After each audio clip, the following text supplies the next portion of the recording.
Sciatic pain can be literally such a pain. There are some exercises you can do that can alleviate this pain. Although it's really, really important to, before you do anything else, look at the way you're standing. Quite often, those people who tend to get sciatica have a bit of a postural imbalance and tend to turn their toes out slightly and have their pelvis slightly pushing forward like that. And then quite often end up having their head forward as well and collapse through the chest. So toes out, when you have your toes out, you tend to lock your knees and your pelvis goes forward. This constricts around the sacral joint here, and it puts an awful lot of pressure around your lower back. Your glutes get squeezed, so it doesn't mean tight, strong glutes, it means sort of tight gripping glutes, and therefore sometimes the piriformis underneath the glutes gets strangulated, if you like, and can go into spasm. So I would suggest, first of all, you look at making sure that when you're standing, when you're walking, when you're exercising, and it is important to keep moving, have your middle toes facing forward. Try to have your middle toes facing forward. To those of us who habitually do that, it can almost feel like you're being pigeon-toed.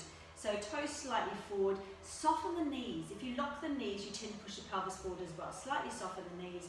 And then make sure this area here, this is where the psoas muscles go through, the hip flexor area, make sure that's soft. When you have your pelvis pushed forward, it's rock solid. So make sure that little area there is soft. Draw the chin back in, draw the base of the rib cage in, let your shoulders drop back. When you're walking, have your hands slightly open. And all of those things are just going to help you to alleviate tightness around the lower back and around the buttocks area, and therefore potentially alleviate some of that sciatic pain. I do suggest you go for some conscious walks, get the blood pumping around your body, get a little bit of warmth in the body before you do these. Now, a little trick I was taught years ago is to sit sideways in a zigzag like that, and then we want to squeeze, so in this case my right buttock, squeeze the buttock and roll the hip forward and then release it. So it's like you're getting the ball and socket joint and you're just rolling the top of the femur into the pelvis here, rolling at the top of the torso is nice and long, you're not really moving the torso at all. All the action is coming from squeezing the glute and rolling it forward. And then stay there, press down through the knee. This will just open up into the psoas muscle there as well.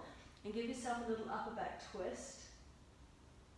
And then come back and do that again. So you want to come and do this in little sets of, say, 10, 3 sets of 10, and then just relieve that leg. Try it on the other side. Zigzag legs. So you're squeezing the butt muscle, the left side now, and then releasing it, squeezing it, rolling the hip forward, and then releasing. As we are rolling it forward, we are adducting. So we're actually taking gluteus maximus up and off where that piriformis might be trapped and feeling very inflamed and sore. So it can be, for some people, very alleviating, for other people not. So unfortunately it's one of those things you just need to try it and see. And then holding it there, giving yourself an upper back twist, pressure down through the knees so we get a bit of a stretch through this front here, the psoas muscle that goes into the lower back. Keep long, smooth breaths going. So I do that 3 times on each side, about 10 squishes inwards. And then I was taught this little sequence by Lee Hopkins a couple of days ago, and this might also help. So we want to take one foot on top of the other knee, and you want to have your ankle just on the outside of the other knee like that.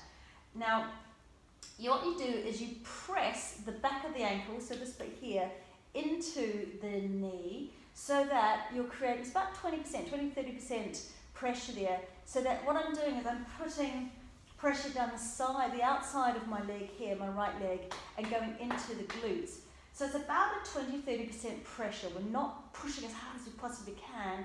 We're just getting enough pressure, so activating into the glute here.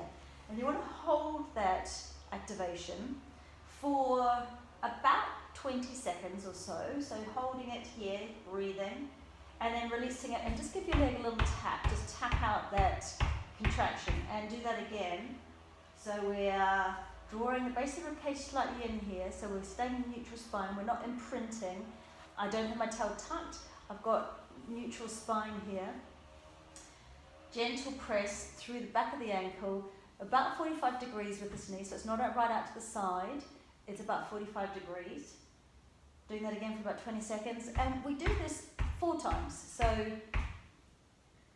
20 seconds, 4 times, activating and then releasing the gluteal muscles which sit on top of that piriformis. This is going right down into those deep muscle groups around the pelvis. Good. So once you've done that 4 times, I've done 3. Pretend you've done it 4 times.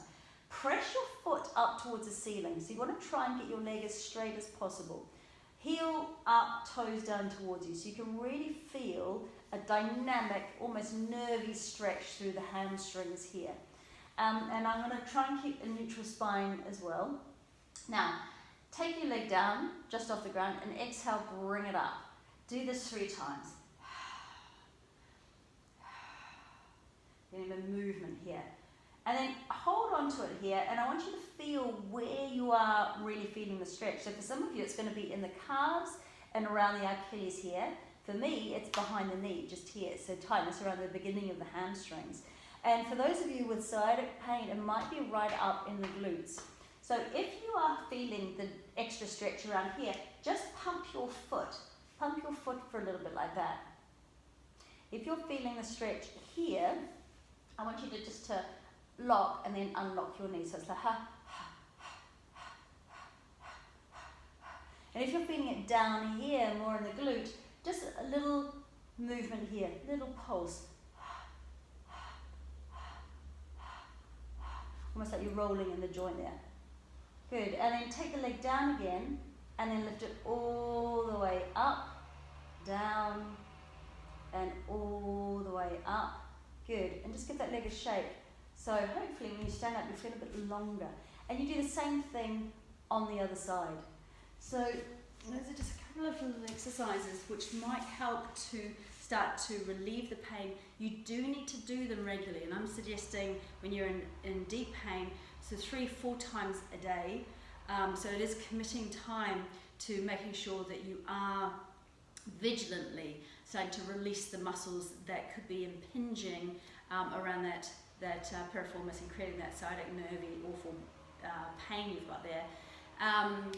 Be very aware when you're sitting, especially at your desk, that you're not sitting on your tail, that you're not tucking under like this, and when you're in pain you tend to go into a contraction like this. So try to take the sit bones down onto the ground, take the fleshy bit of the bum out behind you, and when you're sitting it's sometimes helpful to have something underneath your bottom. If you've got a chair, just a little rolled up towel underneath the bottom. Otherwise put your bottom right to the back of the seat, and then take a little towel here at bra strap height that will allow you to sit up nice and tall without losing it and slumping. So you'll use your deep transverse abdominal muscles, the multiple muscles here at the back, and you'll be able to sit a bit taller. Same with if you're sitting on the couch. Put your bottom to the back of the couch, put something just behind your bra strap height, maybe something underneath the knees, so you can still relax and watch TV, but you're not compromising your posture. And when you're in pain, you just need to be vigilant about keeping a really nice long posture and not impinging anymore, especially around that lower back. So I hope that helps. Good luck, and definitely seek help. If you're in long-term pain, go and see a physiotherapist, go and see an osteopath or a chiropractor, get some help.